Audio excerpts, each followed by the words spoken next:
itu dia tadi macam-macam roti. Nah, sekarang manakah roti-roti yang harus bagus untuk kita konsumsi?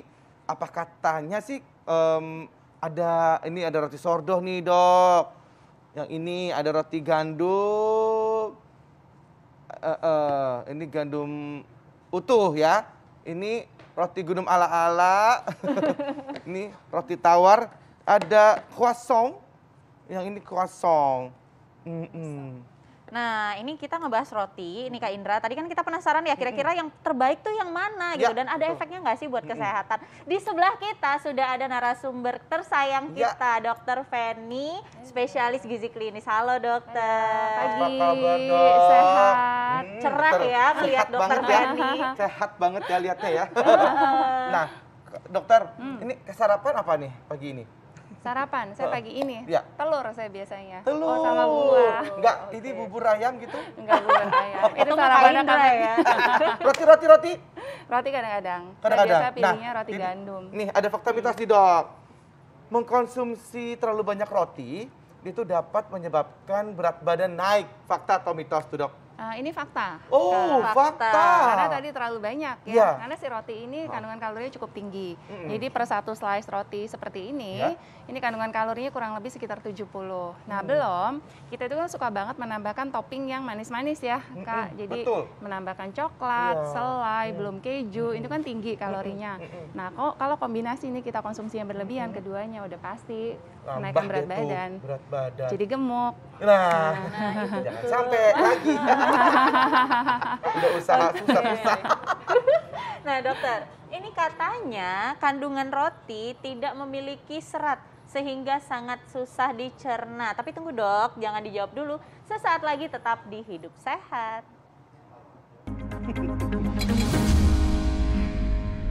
Ya pemirsa Hidup Sehat, masih dalam acara kesayangan kita Hidup Sehat. Masih bersama Dokter Feni membahas mengenai roti. Nah tadi ada pertanyaan yang belum dijawab nih dok. Mungkin masyarakat perlu tahu nih, katanya kandungan roti tidak mengandung serat sehingga sulit untuk dicerna. Ini fakta atau mitos? Nah, ini mitos, Dok. Oh. Jadi si roti ini kan berasal dari tepung terigu gandum ya. Sudah pasti di dalamnya ada seratnya. Nah, tapi jumlah serat yang ada di dalam roti itu tergantung roti apa yang kita konsumsi. Kalau misalnya rotinya roti putih nih seperti ini, sudah pasti kandungan seratnya sangat sedikit. Dia per satu slice itu kurang dari 1 gram, dikit banget. Dikit banget. Tapi kalau roti gandum yang whole wheat, yang benar whole wheat ya, jadi roti gandum utuh. Kayak gini? Ya, itu biasanya kandungan seratnya lebih tinggi. Jadi di per satu slice roti yang agak besar seperti ini, dia kandungan seratnya kurang lebih 2 gram. Gimana juga kalau di antara ini dan ini dok, yang ini? Ini kan lebih mudah didapatkan kan, kandungan seratnya gimana dok? Mungkin kalau seperti ini lebih rendah ya, yang lebih tinggi seperti ini. Nah lebih tinggi lagi yang whole grain, ya, jadi whole wheat, whole grain yang ada biji-bijian, karena dikombinasi dengan biji-bijian, dia kandungan seratnya pasti jauh lebih tinggi. Dan juga roti yang seperti ini kandungan zat gizinya pasti lebih baik. Jadi ada kandungan vitamin B-nya, lalu zat besi, zinc, magnesium, itu lebih baik. Untuk kalorinya sendiri?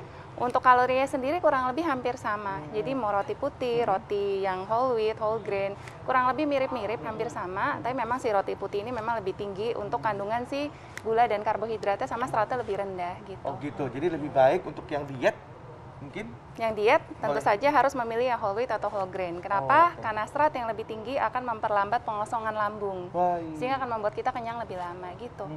Baik dok, nah ini dok, terkait dengan diabetes dok. Ini banyak nih orang yang menderita diabetes tapi masih suka makan roti. Nah, ini fakta mitosnya, roti dengan dasar tepung itu dapat menimbulkan kenaikan gula darah sehingga malah menyebabkan diabetes. Itu fakta atau mitos, dok? Ini fakta, Kak. Fakta ya? Iya. Oke. Fakta. Kenapa? Terutama konsumsi roti putih tadi ya, Kak. Jadi si roti putih ini kan dari tepung terigu tadi. Kandungan karbohidratnya cukup tinggi. Jadi dia per satu slice roti seperti ini kandungan karbonya kurang lebih sekitar 13 gram. Dan juga karbo yang ada pada roti putih itu karbo sederhana yang lebih mudah untuk dicerna dan mengandung indeks glikemik yang tinggi, Kak. Dia indeks glikemiknya 70 sampai 80. Sehingga ketika kita sudah mengkonsumsi roti putih karena indeks glikemiknya tinggi, dia lebih cepat diproses oleh tubuh kita. Sehingga setelahnya kadar gula darahnya cepat sekali naik. Makanya lebih disarankan kalau pada diabetes memilih rotinya yang whole wheat atau whole grain, itu lebih aman gitu. Whole grain, whole wheat ya, itu lebih baik ya pemirsa ya. untuk Anda yang saat ini sedang diabetes Iya. gitu. Nah, dokter, ini ada lagi fakta mitos yang beredar di masyarakat. Kalau sering makan roti dapat menyebabkan sembelit. Ini fakta atau mitos? Nah, ini fakta. Oh Nah, iya. fakta, tapi Fakta. pada yang mengalami intoleransi gluten Oh, gitu. gitu. Jadi nggak semua orang juga seperti itu. Nasi gluten ini adalah protein yang terdapat pada tepung terigu. Salah satunya adalah si roti. Dan juga angka kejadian penduduk Indonesia yang mengalami intoleransi gluten itu cukup tinggi. Gitu. Jadi sebanyak 37% penduduk Indonesia ini mengalami resiko menengah untuk mengalami intoleransi gluten. Dan sebanyak 8% ternyata resikonya tinggi. Gitu. Jadi ketika mengkonsumsi roti yang mengandung si gluten tersebut, biasanya setelahnya ada masalah pencernaan tuh, yang mengalami intoleransi. Biasanya ada diare atau kebalikannya bisa sembelit, ada nyeri perut gitu. Ya, jadi memang individu seperti itu harus mengkonsumsinya rotinya yang bebas gluten atau gluten free. Atau bisa memilih sumber karbo lain selain roti. Jadi ada nasi, ada ubi, ada kentang, itu lebih aman gitu. Baik. Kalau yang rotinya whole wheat gitu? Nah, kalau yang whole wheat tetap harus memilihnya yang gluten free. Jadi harus gitu. ada labelnya bebas gluten, Oh, Kak. baik. Gitu. Oke, Dok. Ini terakhir nih, Dok. Ini dampak buruk dari mengkonsumsi roti bagi kesehatan itu bisa dirasakan secara langsung. Itu terasa perutnya jadi kembung gitu. Itu fakta atau mitos tuh, Dok? Nah, ini fakta Oh, iya. juga, terutama bagi yang intoleransi gluten, Kak, Oke. tadi. Jadi keluhannya itu selain tadi kan ada diare, sembelit, nyeri perut, salah satunya adalah perutnya kembung. Nah, biasanya si intoleransi gluten bisa terjadi pada yang sensitif terhadap gluten atau pada yang mengalami penyakit autoimun yang kita kenal dengan celiac disease atau penyakit celiac. Ini harus hati-hati. Jadi memang memilihnya benar-benar harus makanannya yang bebas gluten. Ya. Dan mungkin kalau di sini agak susah ya, Kak. Iya. Kadang jarang ada label Ada yang tulisan bebas. label free gluten, Iya, free jadi gluten memang gitu harus ya? hati-hati, harus menghindari.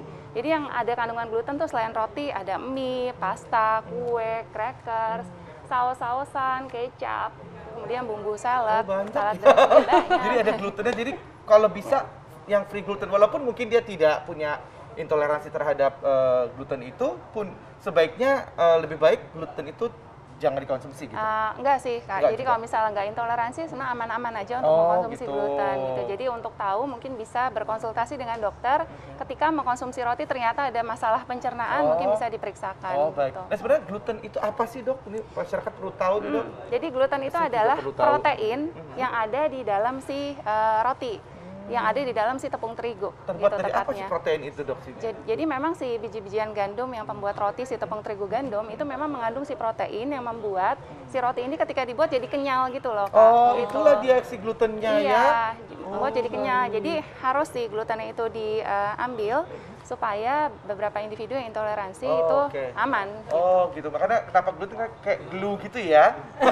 Lengket-lengket Biasanya kayak glue, mereka kayak kalau lem. yang gluten free itu dia tidak menggunakan tepung gandum, mungkin tepungnya bisa tepung beras atau tepung jagung gitu Oh, atau tepung baik. almond, itu lebih aman. Oh, gitu. Oke, nah Dok, ini bikin penasaran mungkin pemirsa dari tadi nih ya. Di depan kita kan udah ada jenis-jenis roti nih, Dok. Ada sourdough, ada gandum utuh ya, ada gandum Gandum ala-ala. biasa, ya, ada roti tawar dan Ada ada croissant. Croissant. Oke. Croissant.